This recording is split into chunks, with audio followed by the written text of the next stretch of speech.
एक बार की बात है, एक लड़का था। उसका नाम सबल था, जो नगर में रहता था। वह अपने जीवन से बहुत निराश था। उनकी निराशा का कारण यह था कि वह अब तक अपने जीवन में कुछ नहीं कर रहा था। उसके माता पिता उसे ताने मारते थे कि आपके सभी मित्र कुछ न कुछ कर रहे हैं, लेकिन आप अभी भी घर बैठे हैं। दोस्तों के बीच भी अक्सर उनका मजाक उड़ाया जाता था। वह कहीं जाता तो लोग उससे पूछते कि आप क्या कर रहे हैं। उसे यह बताने में भी शर्म आ रही थी। वह कुछ नहीं कर रहा था। धीरे धीरे उसने रिश्तेदारों से मिलना जुलना कम कर दिया और लोगों से मिलना भी बंद कर दिया। वह ज्यादातर समय घर पर ही रहता है। वह अकेला रोता है और भगवान को कोसता है और अपनी किस्मत को दोष देता है। अब उसे अपना जीवन बोझ लगने लगा था। कभी कभी वह सोचता कि कब वह कुछ करने के योग्य बनेगा, और फिर वह सोचता कि जिंदा रहने से अच्छा मर जाना है। एक दिन वह अपने नगर की एक गली से गुजर रहा था। तभी उसने देखा कि एक उपदेशक दुख और परेशानियों पर उपदेश दे रहा है। वह भी उसी भीड़ में सबसे पीछे बैठ गया और गुरु के प्रवचन सुनने लगा। उपदेशक कह रहा था, दुख एक शिक्षक की तरह है जो हमें जीवन की सच्चाई दिखाता है और हमें जीने का सही तरीका सिखाता है। आप चाहें तो जिंदगी जीना भी सीख सकते हैं। गुरुजी उपदेश दे रहे थे कि तुम चाहो तो कुछ भी हासिल कर सकते हो, और अगर चाहो तो एक कोने में बैठकर रो सकते हो। इन सभी बातों को सबल ध्यान से सुन रहा था, लेकिन शिक्षक की यह बातें पसंद नहीं आई। उसने खड़े होकर कहा कि कुछ भी सिखाने से दुख दूर नहीं होता। इसमें केवल दर्द होता है, दुख की पीड़ा अनंत है। ऐसा लगता है कि इसके बाद कुछ होने वाला नहीं है। इससे कुछ भी फर्क नहीं पड़ता है। इसके सामने तो मौत भी छोटी लगती है। उपदेशक ने कहा, फिर तुम्हारा दुख क्या है? सबल ने उसके सामने अपनी सारी व्यथा सुनाई और पूछा, मेरे दुख का कोई उपाय है तुम्हारे पास? यह सुनकर शिक्षक मुस्कुराए और बोले, तुम उस दिन मेरे पास आओ जब आपके जीवन में वास्तविक दर्द हो। मैं आपकी समस्या का समाधान अवश्य करूंगा। यह कहकर गुरु वहां से चला गया। सबल ने सोचा, कहीं मेरा दुख नकली तो नहीं है? क्या मैं जिस दर्द से गुजर रहा हूँ वह नकली है? मेरा दुख कोई नहीं समझ सकता। जब माँ बाप नहीं समझते तो गुरु क्या समझेगा? उनके दुखों से व्यथित होकर सबल ने एक फैसला लिया कि अब वह कुछ करेगा।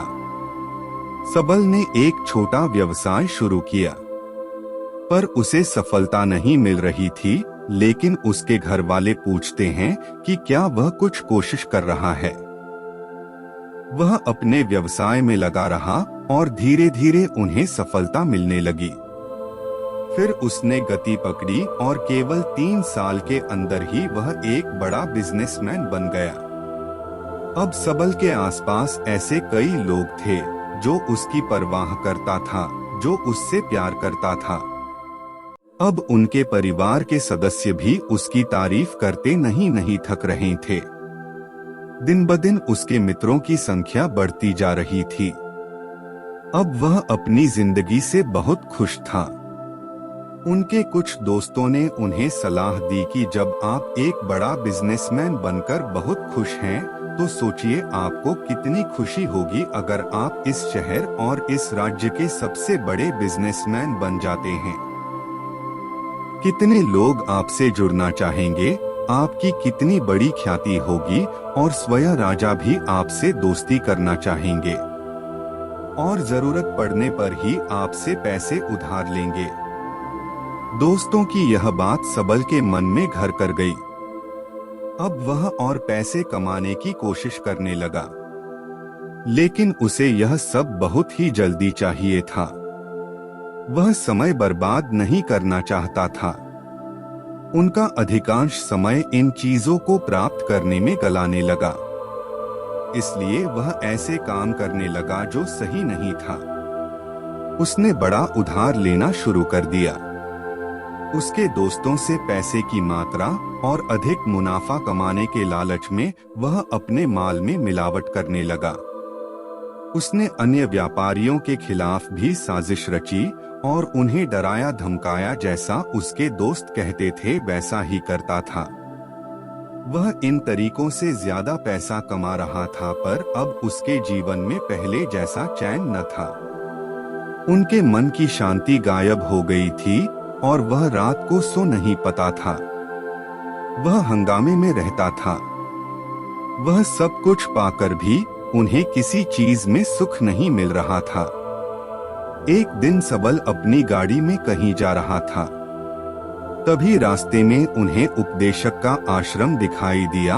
वह रुका और गुरु के पास जाकर बोला, संत, आपने मुझे मेरे पास आने के लिए कहा था जब मेरे जीवन में सच्चा दुख आता है।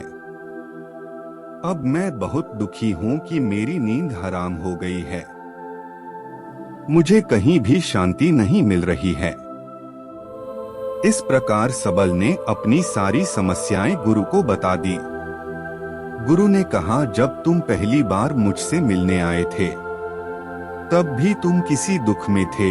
आपने उस दर्द से क्या सीखा? सबल ने कहा कि सिर्फ सोचने और चिंता करने से कुछ नहीं होता। आपकी दृष्टि को सच करने के लिए यह कार्रवाई करता है। और सिर्फ काम करने से कुछ नहीं होता, परिणाम भी मिलना चाहिए। जब आपको लगता है कि आपका लक्ष्य हासिल नहीं होने वाला, तब राह में चाहे कितनी भी मुश्किलें आ जाएं, मन कितना भी निराश क्यों न हो, कितना भी लगता हो कि अब कुछ नहीं होने वाला है, तभी विश्वास करें, मैं जो भी कर रहा हूँ उसमें अवश्य सफल होऊंगा। लोग केवल सफल लोगों का सम्मान करते हैं। कोई कितना भी अच्छा क्यों न हो, वह हमेशा लोगों की नजरों में बोझ बने रहते हैं। यह सब सुनकर उपदेशक मुस्कुराया और बोला, जब आपके पास है तो यह वास्तविक दुख नहीं है। अपने जीवन में वास्तविक दुख आए तब मेरे पास आओ, मैं उसे ठीक कर दूंगा। सबल ने जाते समय साधु को सोने के सिक्कों से भरा घड़ा भेंट किया। घड़े को देखकर गुरु ने कहा कि यह मेरे किसी काम का नहीं है। उस पेड़ के नीचे गड्ढा खोदकर गाड़ दो। सबल ने घड़े को पेड़ के नीचे दबा दिया, जैसा कि गुरु ने बताया, और वहां से चला गया। कुछ दिनों से कारोबार ठीक चल रहा था, लेकिन व्यापार के गलत तरीके के कारण धीरे धीरे उसे व्यापार में घाटा होने लगा। उसकी सारी दौलत धीरे धीरे खत्म होने लगी और एक दिन ऐसा भी आया जब उसके पास कुछ भी नहीं बचा और उस पर कर्ज का बोझ चढ़ गया था, परंतु वह निश्चिंत था, क्योंकि उसने अपना सारा कर्ज अपने दोस्तों से लिया था। उसने सोचा कि उसके दोस्त बुरे वक्त में उनके साथ खड़े रहेंगे, लेकिन ऐसा कुछ नहीं हुआ। जैसे ही बुरा वक्त आया, दोस्त पहले उससे कर्ज मांगने लगे। अगर उसने कर्ज नहीं लौटाया, उन्होंने उसे जान से मारने की धमकी भी दी। उनके सभी शुभचिंतक और प्रियजन उससे दूर हो गए। उसके दोस्त जो उसके साथ मस्ती किया करते थे, अब उससे दूर भाग रहे थे। उसका परिवार उसकी गलतियां और कमियां गिनने लगा। उनकी सारी संपत्ति नीलाम कर दी गई और उसके पास कुछ भी न बचा। जब उसने अपने पिता से मदद मांगी, पिता ने कहा कि मेरे पास थोड़ी सी संपत्ति है, मैं तुम्हारी माँ को क्या कहूँगा अगर मैं तुम्हें दे दूं? यह संपत्ति हमारा अंतिम उपाय है। सबल के मन में गहरा दुख छा गया। उसके आसपास कोई नहीं था जो उनके दुख को समझ सके, जो उसे संभाल सके। जनता के इस विश्वासघात के कारण वह अंदर से टूट चुका था। सबल गुरु के पास गया और अपनी सारी व्यथा सुनाई आंखों में आंसू लिए उसने कहा, हे गुरुजी मेरे दुख का निवारण कीजिए। गुरु ने कहा, जब जीवन में असली दुख होता है तब मेरे पास आ जाना, मैं इसे जरूर ठीक करूंगा। वह सोचने लगा कि अब जीने का क्या मतलब है, अब मौत ही मेरा सहारा है। वह आत्महत्या करने के लिए पहाड़ी पर जा रहा था, तब से उसे याद आया कि उस शिक्षक ने उससे कहा था, मेरे पास आओ जब तुम्हारे जीवन में वास्तविक दुख हो। सबल गुरु के पास गया और अपनी सारी व्यथा सुनाई। आंखों में आंसू लिए उसने कहा, हे गुरुजी मेरे दुख का निवारण कीजिए। गुरु ने कहा, जब जीवन में असली दुख होता है तब मेरे पास आ जाना, मैं इसे जरूर ठीक करूंगा। सबल ने कहा कि ये क्या हो रहा है, मेरी जिंदगी में अभी दुख नहीं है, तो वो आखिर असली दुख क्या है? गुरुजी ने सबसे कहा कि पहले आप मुझे बताओ, आपने अपने दुख से क्या सीखा? सबल ने कहा कि मैंने वह सीखा जो लोग हमारे जीवन में आते हैं, वह हमारी सफलता और प्रगति के कारण वो हमें धोखा जरूर देंगे, क्योंकि बुरे समय में वे हमारे साथ नहीं खड़े होंगे। वे अच्छे समय में ही हमारा फायदा उठाएंगे और बुरे समय में हमें छोड़ देंगे। उन लोगों पर ही भरोसा करें जो हमारे बुरे समय में हमारे साथ खड़े रहते हैं। लेकिन ऐसे लोग बहुत कम होते हैं, लेकिन जिनके पास है उन्हें उनकी सराहना करनी चाहिए, उनका अपमान नहीं करना चाहिए। मैंने कभी भी किसी के खिलाफ साजिश नहीं रखना चाहिए। अपना काम ईमानदारी और धैर्य से करें और कभी लालची मत बनो। अपने सारे दुख दर्द और अनुभव बयां करने के बाद सबल गुरुजी के सामने आंखों में आंसू लिए बैठ गया। कुछ देर बाद साधु उठे और पेड़ के नीचे एक गड्ढा खोदा और घड़ा निकाल लिया जो सोने के सिक्कों से भरा हुआ था। उसने सबल को देकर कहा, मेरे पास आओ जब तुम्हारे जीवन में वास्तविक दुख हो। सबल ने अपने शिक्षक को धन्यवाद दिया और उसे प्रणाम करके चला गया। उस पैसे से उन्होंने एक छोटा सा व्यवसाय शुरू किया। अब वह छोटा व्यापारी बनकर भी खुश हैं। उन्होंने पूरी लगन और ईमानदारी से कारोबार किया। जल्द ही वह अपने शहर का एक बड़ा व्यापारी बन गया। उनका जीवन सुख सुविधाओं से भरा हुआ था। लेकिन कोई कितना भी अच्छा क्यों न हो, लेकिन जीवन में दुख आता है तो सबल के जीवन में भी दुख आते थे। अपने माता पिता की मृत्यु के रूप में वे दोनों एक ही दिन मर गए। सबल अपने माता पिता से बहुत प्यार करता था, इसलिए उनके निधन से उन्हें गहरा सदमा लगा। वह शवों को ले गया, दोनों को श्मशान घाट ले गया जहां अंतिम संस्कार किया गया। वहां उसने अपने माता पिता का शव जलता हुआ देखा तो उनका मन बेचैन हो उठा। उसके मन में कई सवाल उठने लगे। वह घर वापस आ गया, इसलिए उसने अपने माता पिता के घर और संपत्ति को देखा जिसके लिए उनके पिता हमेशा लड़ते रहे। आज जो छूटा पड़ा है, जिन्होंने इसकी देखभाल की, इसके लिए लड़ने वाले इस दुनिया से चले गए। उसके पिता ने जो कुछ कमाया वह सब यहीं रह गया। एक दिन पहले तक उसके पिता मारपीट करते थे किसी के साथ उसकी संपत्ति के लिए। आज वो खुद इस दुनिया से चले गए। उसका मन ऐसे अनेक विचारों के बवंडर में था। वह अंदर से अकेला और डरा हुआ महसूस कर रहा था। वह खाली महसूस कर रहा था। उसे लगा कि कुछ है, वह समझ नहीं सका।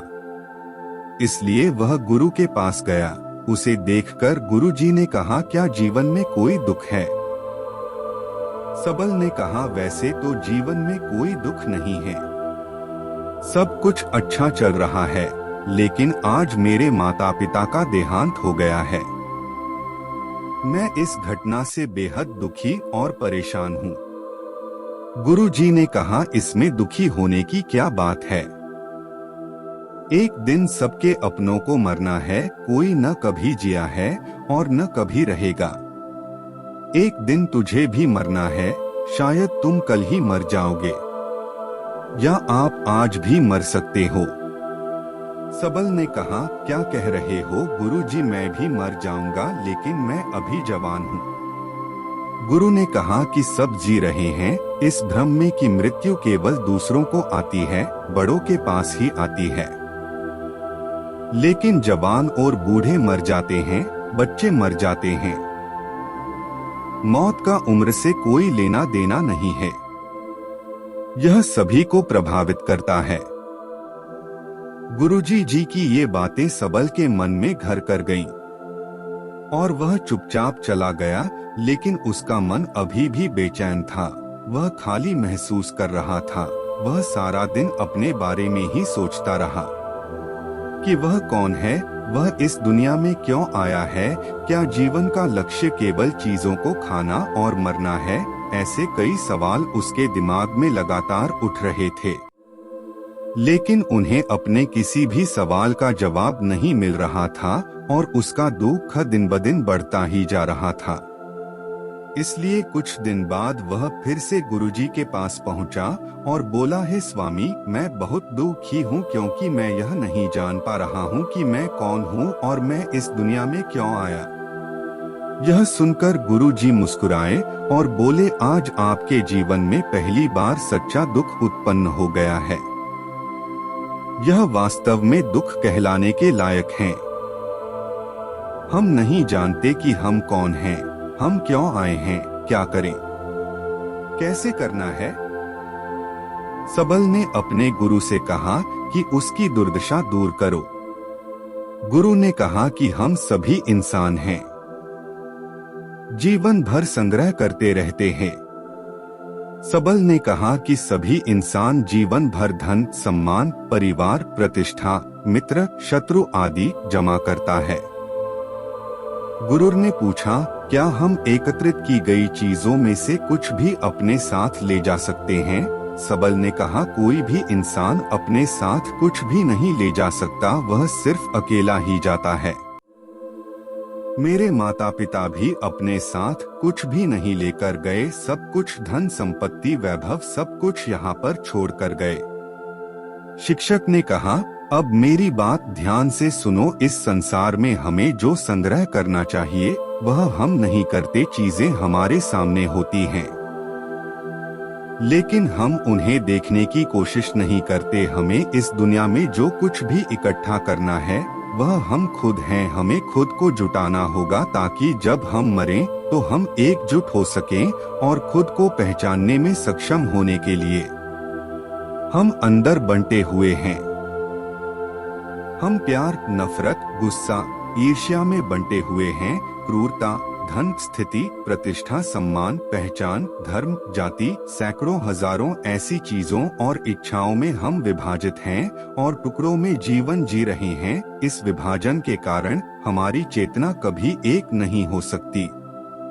हमारी चेतना शक्ति बिखरी हुई है, इसलिए हमारे पास इतना समय नहीं है, इतनी ऊर्जा नहीं कि हम मुड़ सकते हैं और अपने भीतर देख सकते हैं। वास्तव में धन, सम्मान और सुविधाओं का अभाव, लोग इसे दुख समझते हैं और जीवन भर के लिए जो दुख कहकर रोते रहते हैं।